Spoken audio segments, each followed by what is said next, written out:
So yeah, I'll give you guys, for the benefit of some of the people that are not aware of the history of Blustream. Once upon a time, when HD-BaseT technology first came out, which will be a big topic of the discussion, running HDMI with long distance, it was all very simple. You had a sensor, you had a receiver, everything was isolated, one-to-one. It wasn't very complicated. Then we had probably the assault of the acronyms. So we had HDCP issues, we had EDID issues, any acronym. We had bandwidth issues, and then also HD-BaseT was integrated. Joe. Come on, Joe. Seed of shame. Seed of shame. And so yeah, we had HD-BaseT technology built into many other products, and so it's become very complicated. What products you need to have a big range. So we joined forces with the major, many of the major distributors in the country, and around that time, Martyn started a company by the name of Blustream. By now, obviously, it's one of the major brands within the Australian market and one of the major brands within the UK, but you'll hear about it all around the world. Even in Hong Kong, I heard a lot of people asking questions about Blustream. So it's built up quite a great reputation over the last few years. So Martyn, Shirley, I'll hand it over to you. Thank you. So what I want to do to start with is, this needs to be a bit interactive, but to start with I've just got a few slides to go over some industry problems that we're having at the moment. So the agenda, we're going to just talk about technical challenges of 4K, and there's quite a few at the moment, and also we'll look at some new Blustream products, and then we'll just have an open forum with any questions that you may have. So this offending article was launched a few weeks ago. The 4K Blu-ray player has been speculated about for a long time. It's been a long time in coming. It's finally here. It has enormous technical challenges. A lot of manufacturers are scrambling behind the scenes to fix firmware updates to make this thing actually work with their product, Blustream included, but many, many more. So what are the technical challenges? So the first thing is you connect the display to a TV and you get this nice little message. For optimal picture quality, connect your 4K Ultra HD Blu-ray player to a television that supports 4K with high dynamic range. Now, high dynamic range is, in the TV industry, is very new. It's only available in the flagship models within Panasonic and LG. Sony have one projector that supports HDR. It needs to be a Samsung 8 or 9 series, and the equivalent, I don't know what technology LG using, but they have a range that supports HDR. So firstly, there's a lot of customers out there that have invested a lot of money in a TV maybe 1 or 2 years ago that doesn't have HDR. Conversely, there's a lot of customers that have just brought TVs from some brands. An example I give you is Lerva, a German TV manufacturer brand. They've spent $25,000 on a TV that doesn't support HDR. So because of this warning message, the customers are feeling a little bit shortchanged because they don't have this feature and they're told to turn it on. It just doesn't exist in their TV. So they think they've got the latest and greatest TV, but clearly they haven't. So already their TVs are out of date and customers are bitterly disappointed. So for HDR to work, it needs to be a HDR-enabled source device, and the only thing available at the moment is 4K Blu-ray. It needs to be HDR-compatible content, and you need to be able to deliver that high bandwidth HDR to the TV. So what is HDR? It stands for high dynamic range. For many, many, many years, I don't know enough about it, but I think since the launch of colour TV, we've been using 8-bit colour, which means each red, green and blue has 256 shades available of blue, of those 3 colours, giving you the ability to change the colour. But what you see here is there is clear lines between the colour transition between the different colours. Where with 10-bit colour, as you can see here, it's a very, very smooth transition. And they're already talking about 12-bit colour, which hopefully doesn't come. But if you've been lucky enough to see a 4K Blu-ray player with HDR content on a TV that's HDR, it is absolutely fantastic. The depth of the image is phenomenal, and you can see what all the fuss is about. One disappointing thing is the brightness levels decreased significantly, so you probably couldn't use HDR in a bright room from the technology I've seen. I'm sure they're working on that, but the brightness level dropped by 50% on the picture. So in a dark room, HDR content on a HDR TV, fantastic. However, it is outside HDMI 1.4 specs. So your TV has to have a HDMI 2.0 or above spec input for it to work.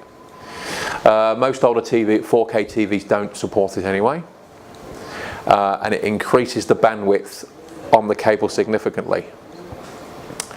And then the other part of a 4K Blu-ray player, it's using 4K 30 444 color space. Now that's the optimal color space. That's what we want it to use, because a lot of the things like Netflix are using this compression technology called 420. So here's the shading of colors, here's the actual colors, and here you can see every single pixel, these are pixels, are independent. Whereas things like 4K Netflix, which is using 420 color space, it actually puts 4 pixels together. It can change the shading of the pixel, but not the pixel color.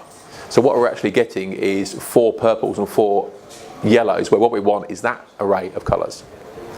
But this decreases the bandwidth requirements significantly versus this. But 4K Blu-ray is delivering this technology, hence the picture is so phenomenally good. Whereas 4K Netflix and 4K pay TV in the countries it's available, not available in Australia yet, is using this compression technology. So that gives you an idea if you're using a graphics card and you're looking at fine writing, once you go to 420 it looks like that. Whereas at 444 it's nice and clear like that, but that's exaggerated because people's TVs don't display that type of resolution in the real world. So this 4K Blu-ray player requires a high rate of bandwidth. So for many years we've been using 1080p, 8-bit colour, so our HDMI cables or our video over CAT solutions have had to support less than 5 gig of data. So we ran that 10 meter, that 15 meter HDMI cable a few years ago. It's been working. Your customers had a 2K Blu-ray player on their 2K projector, and that cable's been working fine ever since. However, he upgrades his projector to 4K or his TV, and upgrades his Blu-ray to the latest Samsung, and we've now moved into a bandwidth from 1080p 444 to 4K 30 444 10-bit colour, because we've turned on HDR, and now we're at 11 gig. So you're more than doubling the bandwidth requirement on that cable. There's a very good chance if it's more than 10 meters it isn't going to work. The full specification of HDMI 2.0 is this, 18 gig. So there is already 2 source devices available that utilise 4K 60 444. Only 8-bit colour though, because 10-bit colour goes outside HDMI 2.0 specification. 18 gig is the maximum bandwidth HDMI 2 supports. So already we were already starting to see limitations with the technology that we have. So there's a graphics card from a PC manufacturer, and there's a product called Kaleidoscape, which is a 4K media player, very expensive 4K media player that supports this this format. But at the moment, all the products that we're playing around with are falling under this radar here. So 4K will play through a HDMI 1.4 input, but the second you turn on that HDR, it goes outside that envelope. So if your customer's having issues with HDMI runs because they're too long, ask them to turn HDR off, and it possibly might work because you're dropping that bandwidth down.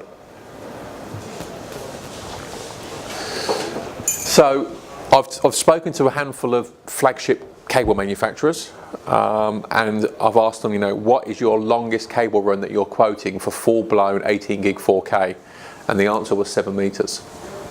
That's the longest you can do. So if you want to put a HDMI cable into the ceiling or wall and guarantee performance through the envelope of HDMI 2.0, you've got to make sure it supports that. There's no sources readily available yet, but they're coming, and that's your issue. 7 meters, not very long, is it? And we haven't got over to working out how we're going to get through to this bandwidth yet. And then now they're already talking about 8K. 8K will double the bandwidth again. So rule of thumb, so most 10-meter cables, of one important notice here, the press have been very vocal about HDMI cables. You don't need to spend a lot of money on them. Go to Bunnings, buy one for $3, you'll do the same. That's sort of true from 1 to 2 meters. After 3 meters, that story becomes false, and once you get to 5 and 10 meters, it becomes complete nonsense. I literally had a guy who went and purchased a 15K 4K Sony projector, a Marantz Denon Aviarc 7200, which is a flagship $5,000, and the Samsung Blu-ray player. He brought his HDMI cable 15 meters off Amazon for $50 and wondered why he's having problems. So he was, this guy was prepared to invest in technology, but because he's been told all HDMI cables are equal, he brought a $50 15 meter HDMI cable and was annoyed it didn't work. Because that's how he's been educated, and it's clearly, with these bandwidths here, it really is not the case. All HDMI cables are not equal. So you need to make sure that when you're running, with the cable quality now has to be good. It's all about thickness of cable and the chipsets, red mid chipsets, etc. Do the cable manufacturers really tell you the truth though? Well, why would they tell me anything different? Their job is to sell cables. Really, they don't tell you anything. No, they go by price. Well, you're completely right, and the reason I had to ring the cables is because their websites are so vague in these statements. They say we support 4K, but what flavour of 4K do they support? We support 4K up to 10 meters. Or what flavour of 4K? You're completely right. Cable manufacturers are deliberately very, very vague, and because they want to sell product and they don't. So they put statements on there that are true, but also false. But they have the range of length all under that one spec. Yeah, it is. So it works out to 3 meters. And the fact that I had to ring cable manufacturers and ask, industry people I've known along the way, and ask them the question to get the answers, proves that the website and marketing is very vague. And I'm not picking any cable brand. All HDMI cable brands are the same. They issue very vague statements. So now you know that when they're talking about 4K. They're typically talking about this flavour of 4K here, which only requires 9 gig, which is still within 1.4 specification.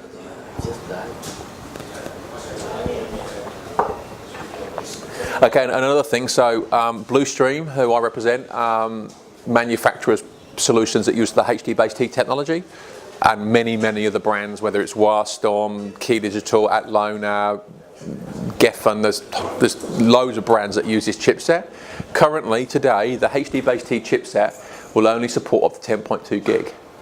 Meaning, if we're using a HD-BaseT extender to extend our 4K Blu-ray, it will work with the HDR switched off. The second you turn it on, it stops working. So that HDR will not work if you're doing video over CAT solutions. Nothing on the market today will support HDR. Sorry, there's one product, there's a fibre solution. We don't make it, it's from a company called Celerity. They actually can deliver 4K, full flavour 4K over fibre up to 300 metres. So it's an interesting technology. If you have to deliver, if you want to future-proof your installation, then you need to use products like that. Any questions on that? Bandwidth, cable limitation? No, all good? Okay, so if the bandwidth limitations weren't enough, they've thrown another spanner in the works. So when 4K was spoken about, and this is 3-4 years ago now, Hollywood turned around and said we will not launch 4K content in any medium unless you improve the HDCP. What's HDCP? It's copy protection. It's the way of Hollywood copy protecting their license worked on a disc. So you can't just stick the disc into a player and a recorder and then burn the two and go to the Caribbean market on Sunday and sell them for $10 each. It's not ethical, it's not right. So they invented HDCP. So 1.4 had been hacked. So this 2.0 was its latest and greatest thing, couldn't be hacked, impossible to be hacked. Guess what? It's already been hacked. So it's a bit of a farce, but what it means to the consumer is the loser here. So the two products have a handshake. Make sure that the encryption's all good and it plays a signal. So HDCP, the encryption's far more sophisticated, but now there's a time delay on the encryption. Because what people could do with 1.4, they could actually send it over a network. They could send it over long distances. So now if the handshake doesn't come back within a certain period of time, it just says, hey, no, I'm not happy here, I'm locking down. And it doesn't work. So HDCP 2.2 compliant source, 2.2 compliant screen, everyone's happy. So where it gets interesting, I'm just going to skip that one because that doesn't really mean anything at the moment. Where it gets interesting is when you plug a 2.2 compliant, a 2.2 source into a non-2.2 screen. So I am the owner of a 4K TV that doesn't have HDCP 2.2. I bought it 2 years ago. I love my TV, but already I feel like I've been cheated by the market because I personally can't own 4K Blu-ray. Well, I can, but I'm not going to get the best out of it. So what happens if you plug this Blu-ray player into a non-4K screen? You get this error message. And this error message is probably causing more problems than just disguising the issue, because this is what customers are getting annoyed about. So our biggest distributor, Qualify, they sell dead on the Marantz, and last generation's products, even if you spent $8,000 on a Marantz receiver, did not support HDCP 2.2. So they plug in their 4K Blu-ray player into it and they get this error message. They're not happy people. So here's the scenario. You plug in a 4K Blu-ray into last year's amplifier, into a HDMI 2.0 screen. Doesn't work. What happens is this. The Blu-ray player says, I can't see the full HDCP 2.2 compliant system. All I'm going to give you is 1080p. So you do get something out of it, but your customer doesn't get the warm fuzzy feeling that he's getting 4K out of his 4K disc that I've paid a premium for, my 4K Blu-ray player I've paid a premium for. They're getting 1080p. Not a happy customer. And Qualify get many calls with many alright customers, and probably rightly so. Whose fault is it? Everyone's blaming everyone else. TV manufacturers are blaming Hollywood, AV receiver manufacturers are blaming the TV manufacturers. It's just a big circle of blame.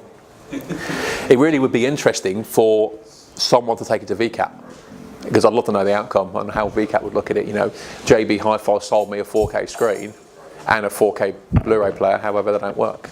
It would be really interested to see who would be the winner out of that argument. Sorry? The lawyers, yeah, probably, but it really would be interesting to see where in a court of law the blame would be held. No one's, as far as I know, no one's tested it yet. Then if it started doing that, you just hold up technology, because technology wouldn't keep going, because people go too far. But it's not. It's about television. It's about the advertising. It's about Marantz and Dell have been selling 4K AVRs for 5 years, but the reality is they don't work in the real world. Only this generation being sold today works with this 4K content. So I can understand when I hear a customer on the end of the phone frustrated, annoyed, disappointed. I can understand why. I'd sort of feel for them somewhat. Actually we can fix that problem. Okay, so first time we're going to talk about the brand that I'm here to represent, Blustream. So Blustream actually has an answer to this. It has a HDCP 2.2 converter, not a stripper, because that would be highly illegal. A converter. Okay, so what does it do? The 4K Blu-ray player connects to it, and what it does, it acts as a telly, pretends to be a TV. It then handshakes off with the Blu-ray player and says, hey, I'm a HDCP 2.2 TV screen, nothing to see here, everything's good. So give me the best you got, give me 4K. However, one thing to notice here is 4K under the 1.4 format. Even this hardware's got bandwidth limitations that, look, the chipsets are becoming more commonly available. We will be able to upgrade that, but at the moment in time, it can only give us 4K within the 1.4 envelope, which is 4K 30, 444, 8-bit. So basically HDR needs to be disabled or off. Then it gives us 4K to our source device. So the great thing about this for the consumers is when they hit their information button, they'll see the 4K resolution, the 4K by 2K resolution on the screen, but there's no indication whether HDR is on or off. Unless you've got a trained eye and you've seen HDR working, they'll know no different. If you've seen HDR working and then all of a sudden it's taken away from you, they'll know.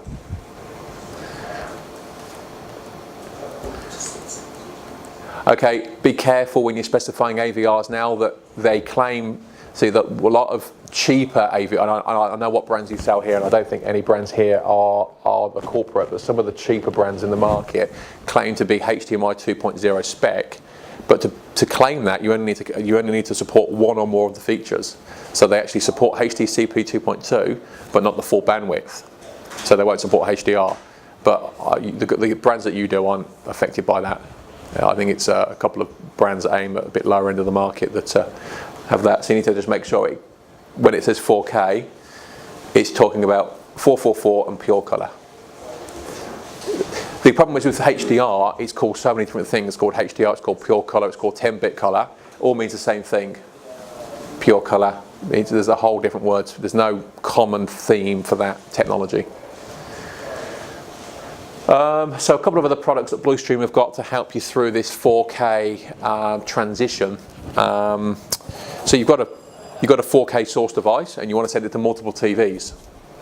Some of the TVs are 1080p, some of them are 4K. We have two choices. We can make the 4K Blu-ray now 1080p and all TVs can read it, or we can put one of our scalers onto the TV that will scale from 4K down to 1080.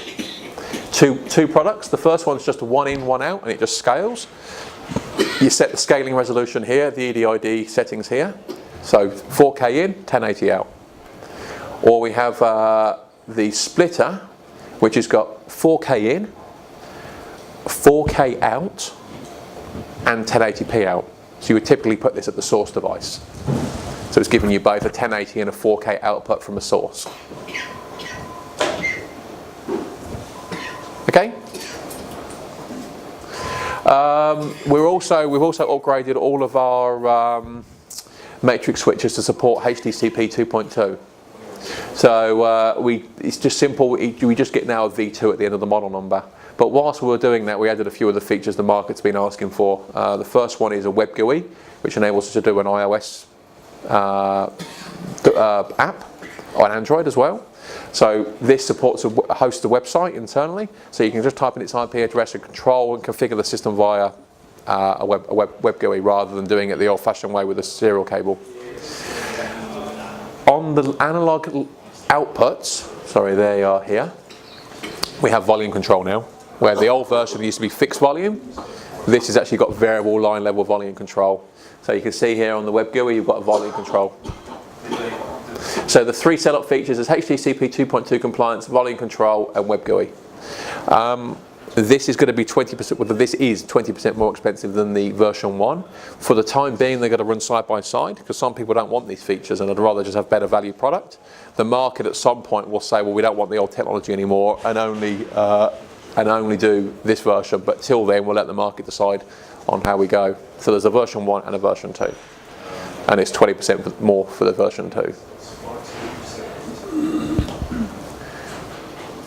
8x8 gets the same upgrades. Our flagship Hex 100 Art Kit now gets HDCP 2.2 support. For you, those guys that are using a lot of our products, the Hex 70B kit already is HDCP 2.2 compliant because it doesn't have anything in it to interfere with the HDCP handshake, so it doesn't need any upgrading. So that already is compliant with 4K Blu-ray, etc. And we've also added HDMI loop out. So if you want to run 2 transmitters from one Foxtel box, for example, you can do so. You can just keep looping in and out of the transmitter. Commercial presentation switcher. So this is following on from our successful MFP72s, which now got more inputs, and probably more importantly, the inputs and outputs are now HD-BaseT. So if we've got a lectern, which is quite a long distance away from the rack, you can HD-BaseT into the product as a source, and then you can HD-BaseT back from there to our projector. That means you can run far longer distances. So that's shipping. This is a new category for us. This has got 3 uses in the market. It's a 4x4 seamless switcher. Now, seamless switching means a typical HDMI switcher, when it switches from input 1 to input 2, the TV goes blank for about 5 to 7 seconds for the handshaking to be re-established. Has to do with the EDID handshaking, the HDCP handshaking, and that takes time. Okay, some consumers get quite frustrated by that. What we've done on this, we've put scaling on all the inputs and outputs. So what that means is that the source device is seeing a constant display, which is a scaler, and the screens are seeing a constant source, which is a scaler.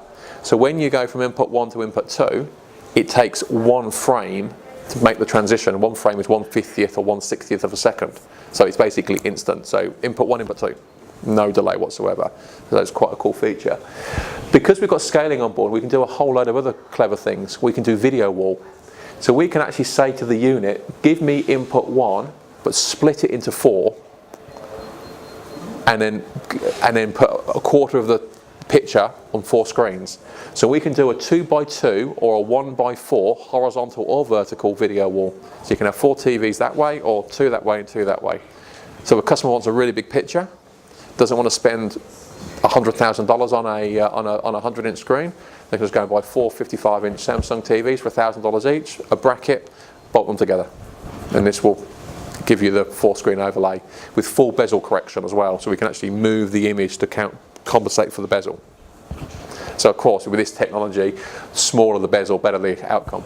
You don't want big old Panasonics with big bezels like that. You want the latest generation with and Philips and Samsung make some incredibly thin bezels now on their commercial panels. This is a great package. Sell this with 4 TVs, this and a bracket for the 4 TV screens, and you could offer really large TVs to bars, clubs, restaurants for not a lot of money in comparison to what the other solutions are in the market. This is a trade of about $1,400. And also we can do the reverse of that. We can take the 4 inputs and put all 4 inputs on the 1 TV at the same time. So you can do each screen gets a quarter of the picture, or you can have 1 small picture, 1 big picture. You can have 3 small pictures. You can have lots of different permutations of basically multi-view. So you can have 4 games of footy on at the same time. But of course you need to have 4 sources to do that. So it's seamless switcher, it's video wall, it's multi-view, all in one box. And that's shipping now.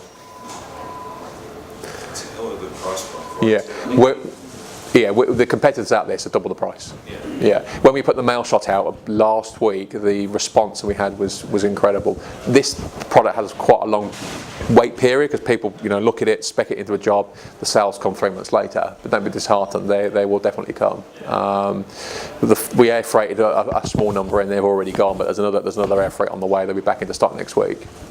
It's been it's a new category for us, but it's one that will grow.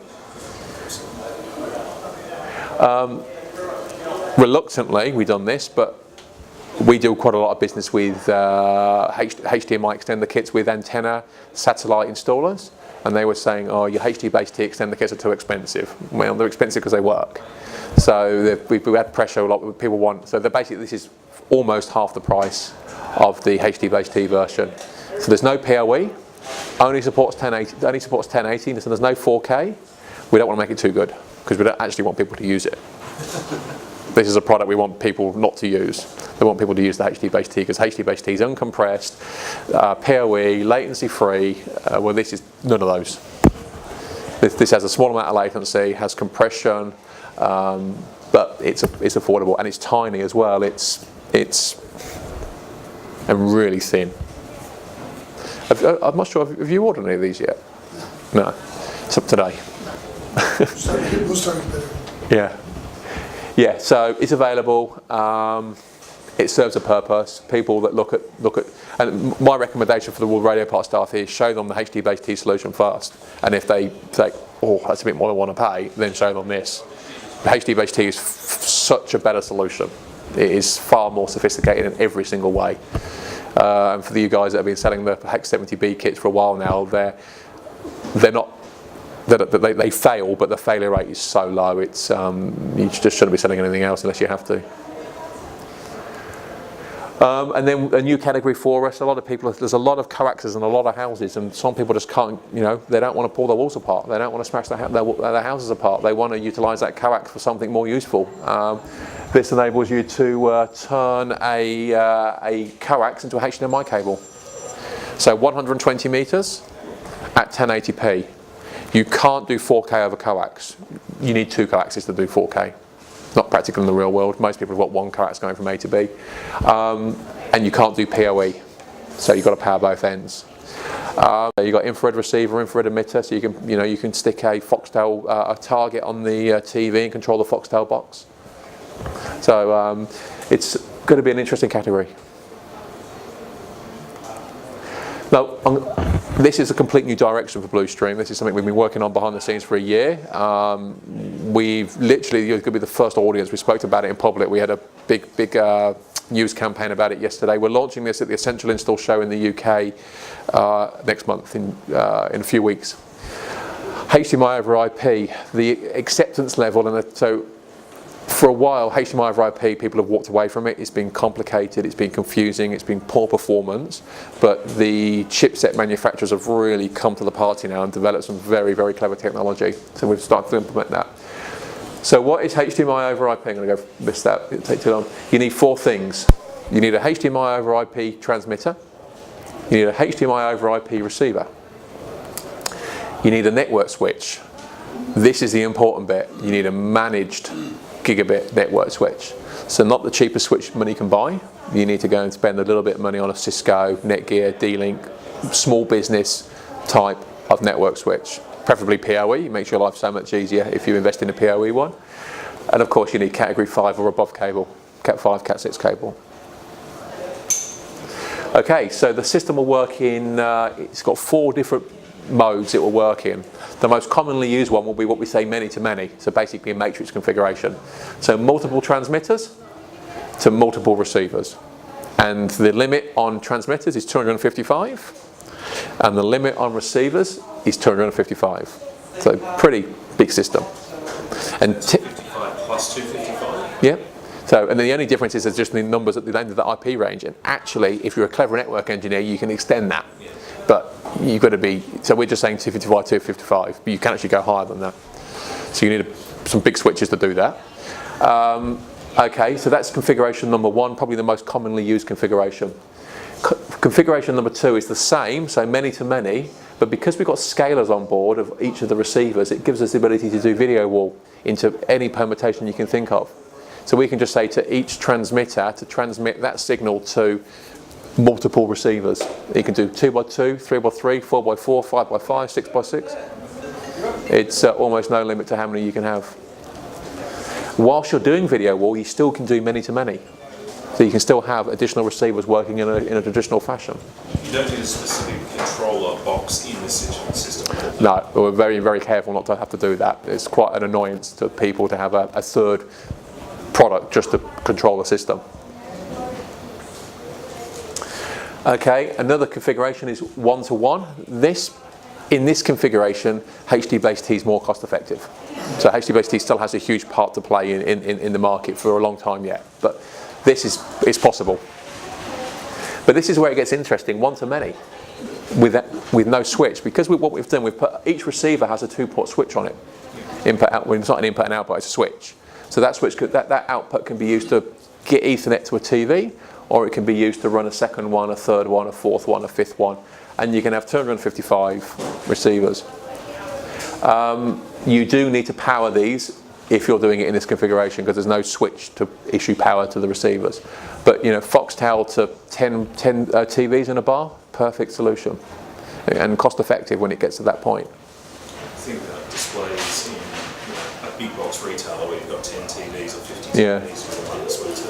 And the great thing is here, because it's just Ethernet, okay, we only have copper inputs on our products, but there's no reason why the 2 switches that are in the project can't be fibered together, which means you can go 3 kilometers away.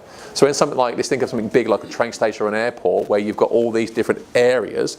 Each area has a switch with a copper connection to this, but the switches can be bolted together with fiber. So the limit potential becomes almost infinite. The distance limit. Okay, so some differences between IP and HD-BaseT. Like, I'm still a huge believer in HD-BaseT, and it's still got a very important part to play in the market.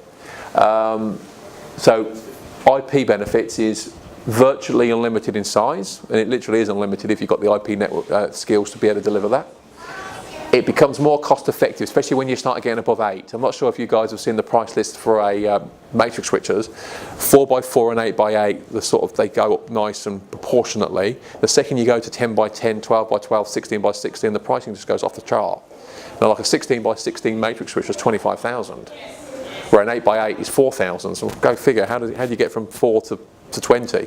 Well, with IP, you just keep adding transmitters and receivers, so it's a fixed cost for every input and every output.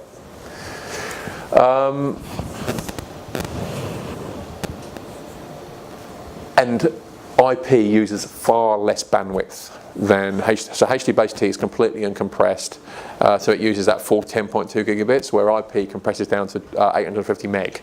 So you're using far less bandwidth on the cable. So all of those issues that you have with bandwidth limitations of cables, patch panels, etc., will go away because you're sending 1/10 of the data. But against these, IP solutions aren't backwards compatible. All HD-BaseT products can be, so brand X can work with brand Y. Well, that won't be the case with IP, because there's a lot of different ways of delivering that information. So here's all the products in the market. This is all the compression technology in the market that's available now. So we just call ours multicast. And then there's products from Wildstorm called H.264. And then there's JPEG 2000. These are the most commonly. This one, JPEG 2000, is very commonly used in digital signage.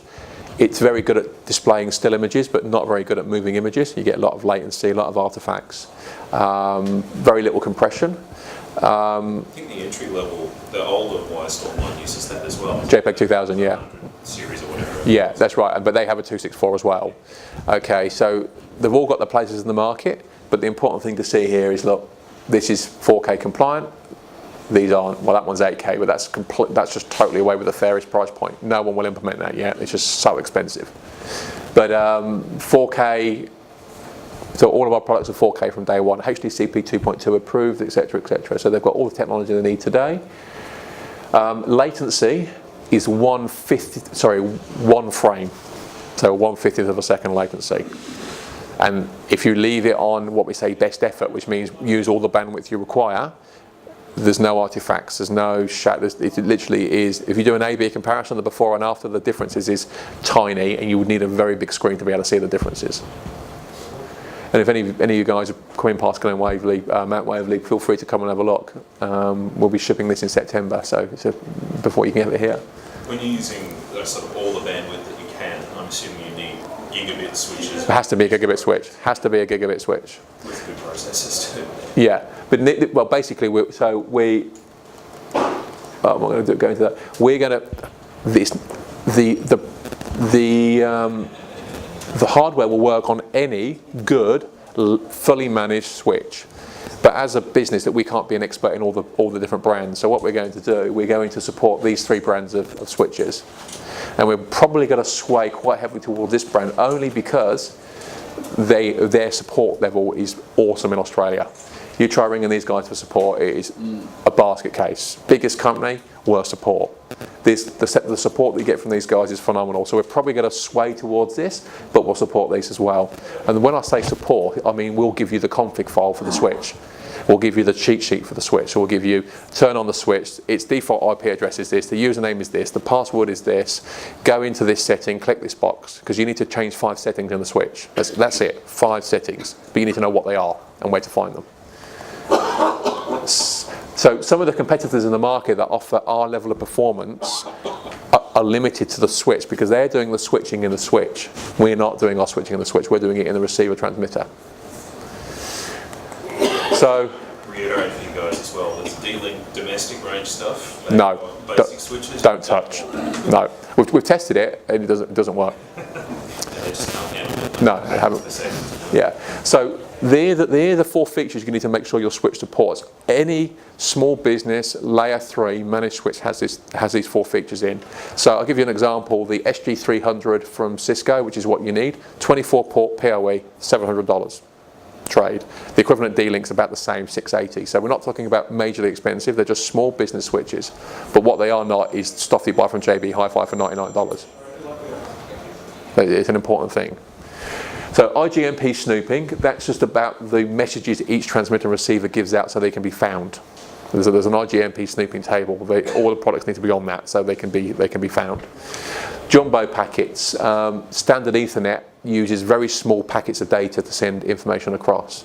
We need to increase that, so you need to enable jumbo packets. Some switch manufacturers are able to vary the size of the packets. You just need to turn it on full. Just get the scale and just turn it on the maximum setting, and that just means the packets of data can be far bigger and sent over the network. If you don't have that feature, you will have pixels the size of 10 cents pieces. It looks awful. Multicast. So that allows one transmitter. It will work without this. So if you don't do so, one transmitter can talk at the same time to 5 receivers. So it means the bandwidth requirement is still the same. So even though you're talking to 5 receivers, it's not sending the information out 5 times. If you don't enable this, what the transmitter will need to do is send out the data 5 times to 5 different places. And of course, that's really clogging up the bandwidth. And once you turn on 2, 3, or 4, you're going to go above your 1 gig, and the system's just going to fall over. So you have to have multicast. Otherwise, you can only have one-to-one relationships, not one-to-many relationships. And then unicast as well, which enables the information to be sent one-to-one. So they're the 5 settings, and any fully managed or layer 3 and most layer 2 switches will have those features in, and we'll tell you where those tick boxes are. We'll give you a cheat sheet for every single one of these, and even a config file that you can just dump in. So one thing we've done as well is trying to make sure that the configuration of the unit is as simple as possible. So when they arrive in your hands, every single transmitter and receiver is going to have the same IP address. And there'll be a big warning inside, do not plug in more than one at a time. And then the software on the computer will first of all say, have you configured your switch to the desired settings as per cheat sheet or config? Yes. How many transmitters have you got? 22. How many receivers have you got? 44. They're big numbers, it's not typically that big. Then it will say, plug in your laptop to port number 1 of the switch. Okay, done that, yes. Then it will say, take transmitter number 1. Where is it going? What's its name? Living room. Okay, plug it into port number 2. Then you just, yes. And then that will be issued the IP address, and it will be 169.254.1 for transmitters, .2 for receivers, and then .1. That means that's transmitter number 1. That's its address, number 1. And then plug the next transmitter in, and that'll be given number 2. And that's its channel number, number 2. Number 3, number 4, number 5, number 6, and so on. And so all the way up to 255. And then then it will say finished, and then you'll ask you to do the receivers. Plug the first receiver in, and that will be given 169.254.2.1.2.3.4. And that is it. And that last 3 digits of the IP address is its channel number. So all you're doing from there on is asking receiver X to talk to transmitter Y by those three numbers.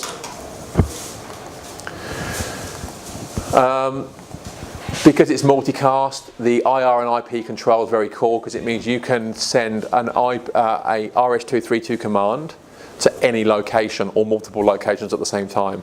So if you've got a commercial project with 5 Panasonic TVs, you can send one RS-232 command to all 5 Panasonic TVs at the same time. That can be done via RS-232 by going into the RS-232 input here, but it also can be done via TCP/IP. So you can send an IP command to a serial port, meaning if you're using a control system, you're not actually using any serial ports at all, and serial ports cost money. So it's like an IP to serial converter. If anyone's familiar with global cache, think of global cache built into our boxes. Same for infrared. So that's just to reiterate that. RS-232 control to multiple locations. Okay. So here's the specification. So it supports 4K, supports 3D. It's HDCP 2.2 compliant, and because it's got scaling on board, we can actually get a 4K content coming in, and then send 4K to that TV there, but scale it down to 1080p over here. So we can have a 4K TV that's HDCP 2.2 compliant, and a 1080 TV that's 1080 compliant from the same stream. We just convert it internally, which is pretty cool. So you can't do that with a standard HD-BaseT, can't do any of that type of stuff because there's no scaling on board. Okay, so that's what the transmitter looks like, and the receiver looks very similar, apart from the receiver's got audio breakout and then your 2-port Ethernet switch on board. So price-wise, we're launching to the market at retail, including GST, $999 for the receiver and $899 for the transmitter. To put that into context, the Wirestorm JPEG 2000 solution, which uses 1080 only, latency, artifacts, really any design for digital signage is the same price.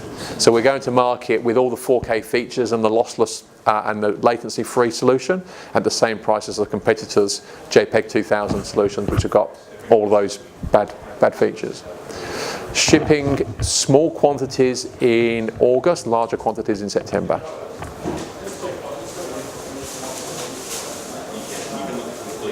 That's it. Any questions about anything related to Blustream or technology in general?